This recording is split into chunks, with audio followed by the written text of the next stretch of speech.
Optical fibre cable বা fibre optics কেবল। Fibre optics কেবলের কয়টা অংশ বললাম? 3টা অংশ।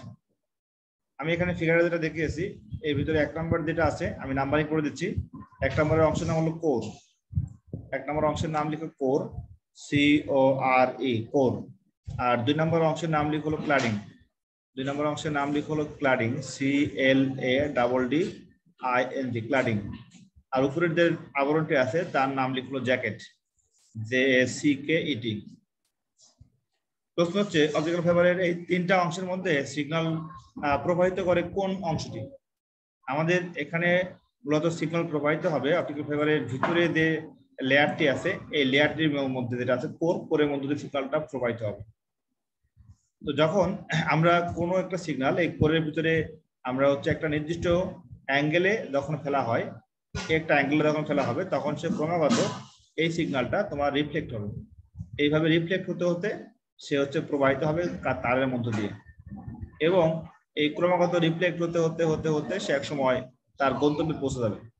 অপটিক্যাল ফাইবারের ভিতরে কোন সিগন্যাল যখন ফেলা হয় সেই সিগন্যালটা মূলত তোমার অপটিক্যাল রে আকারে প্রবাহিত হয়।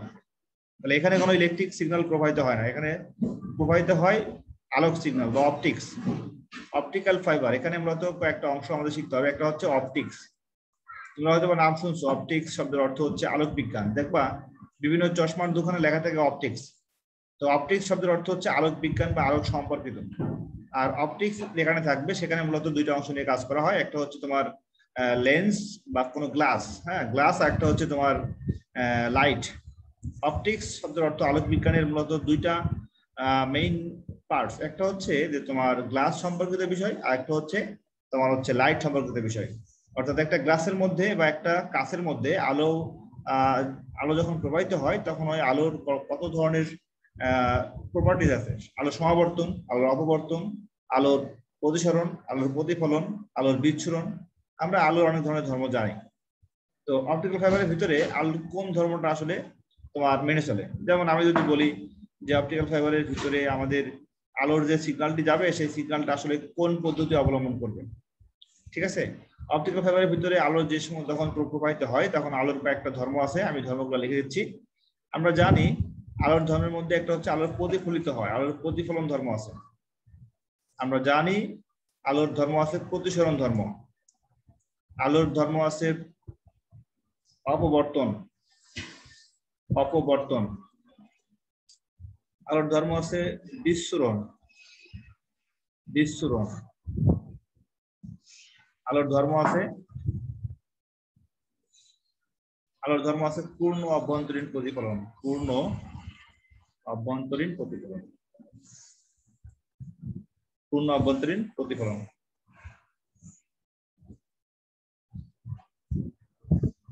তো আমি এখানে আলোর যে 5টি ধর্ম লিখে দিয়েছি, এই 5টি ধর্মের মধ্যে আমরা আলোর 5 নম্বরের ধর্মটি আছে, 5 নম্বরটা হচ্ছে অপটিক্যাল ফাইবারের ভিতরে আমাদের প্রয়োগ করতে হবে। অর্থাৎ আলোর টোটাল ইন্টারনাল রিফ্লেকশন, এটাকে ইংলিশে বলা হবে আলোর টোটাল ইন্টারনাল রিফ্লেকশন। যখন এইটা তোমার হবে তখন মনে রাখতে হবে যে আমাদের সিগন্যালটি সঠিকভাবে তোমার অপটিক্যাল ফাইবারের ভিতরে প্রবাহিত হবে। তাছাড়া অন্যান্য যে সমস্ত আলোর ধর্মগুলি আছে সেই ধর্মগুলো আমরা কখনোই অপটিক্যাল ফাইবারের মধ্যে প্রয়োগ করব না।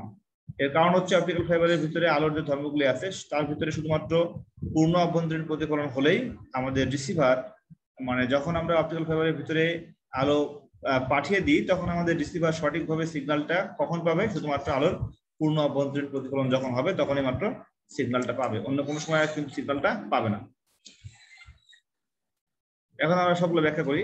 আলোর ভিতরে আলোর কোর যেটি আছে অপটিক্যাল ফাইবারের কোর, এখন ব্যাখ্যা করো কোর কাকে বলে।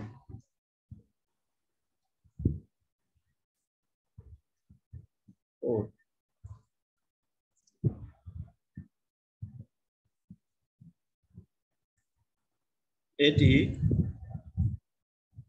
অপটিক্যাল ফাইবারের কেন্দ্রের অংশ,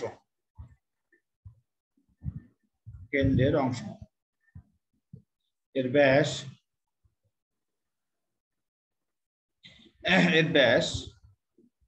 8 থেকে 25 মাইক্রোমিটার।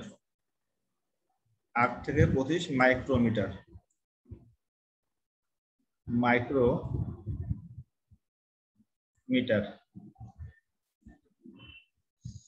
8 থেকে 25 মাইক্রোমিটার, তার মানে অনেক ক্ষুদ্র, তাই না? 1 মাইক্রোমিটার সমান 10⁻6 মিটার। তার মানে এখানে তোমার 8 মাইক্রোমিটার মানে হচ্ছে তোমার 1 মিটারের 10 লক্ষ ভাগের মাত্র 1 ভাগ। একটা মানুষের চুল এর যে সাইজটি আছে, যদি আমি একটা মানুষের চুলের যে সাইজ যেটি আছে এটাকে যদি আমি 8টা অংশ ভাগ করি, এই 8টা অংশ ভাগ করলে একটা অংশ হবে তার কোরের ব্যাস। তো এখানে আমি যে ফিগারটা তোমাদের দেখিয়েছিলাম, এই যে কোর, এই দেখতে পাচ্ছ কোর যেটা আছে, তোমরা একটু জুম করে দেখো, এখানে যে কোর যেটি আছে দেখতে পাচ্ছ কিনা কোরটা?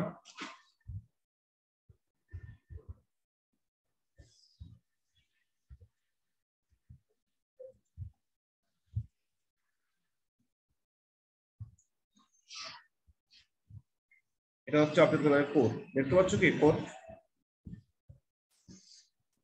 জি স্যার। আচ্ছা, এই কোরের যে ব্যাস দেখতে পাচ্ছ, এটা আসলে অনেক জুম করে দেখানো হয়েছে। এর ব্যাস হচ্ছে যে একটা মানুষের চুলকে যদি 8টা খণ্ডে ভাগ করা যায়, তো সে 8টা খণ্ডের একটা খণ্ড হচ্ছে এই কোরের ব্যাস। মানে এটা খুবই সূক্ষ্ম এবং খুবই সরু, এটা খালি চোখে দেখা যায় না, এই জন্য এটা আমি জুম করে দেখাচ্ছি। হ্যাঁ, তো কোরের যে ব্যাসটা আছে, এই কোরের ব্যাস ছোট হতে পারে, বড় হতে পারে, সাধারণত 8 থেকে 100 মাইক্রোমিটার রেঞ্জের মধ্যে হয়ে থাকে। তো এখানে কোরের ব্যাস যদি ছোট হয় সেক্ষেত্রে তোমার সিগন্যালটা যাবে কম, বড় হলে সিগন্যাল যাবে বেশি, আবার বেশি বড় হলে তোমার সিগন্যাল প্রবাহিত হবে না। অর্থাৎ সিগন্যালটা হবে 8 থেকে 100 মাইক্রোমিটার রেঞ্জের মধ্যে, এর বেশি কোরের ব্যাস হবে না। এখন এই কোরের ভিতরে তোমার প্রবাহিত হবে অপটিক্যাল সিগন্যাল, এই যে আলো যাচ্ছে এখান থেকে, এই যে আলো যখন তুমি প্রবাহিত করবা তখন এই আলো হবে তোমার মনোক্রোম লাইট। মনোক্রোম মানে হচ্ছে একবর্ণীয় আলো, এখানে লেখা হচ্ছে আলো যাবে monochrome, monochrome, monochrome light. Monochrome light মানে কি বললাম? একটা তরঙ্গ দৈর্ঘ্যের আলো, অর্থাৎ যখন আলো প্রবাহিত হয় তখন সেই আলোটা হবে একটা মাত্র সিঙ্গেল ওয়েভলেন্থ। সিঙ্গেল ওয়েভলেন্থের লাইট বলতে বোঝানো হবে যে কোনো একটা রং। আমরা জানি যে লেজার লাইটটা কি? সিঙ্গেল ওয়েভলেন্থ লাইট, ঠিক আছে? লেজার লাইট কি বললাম? সিঙ্গেল ওয়েভলেন্থের একটা লাইট।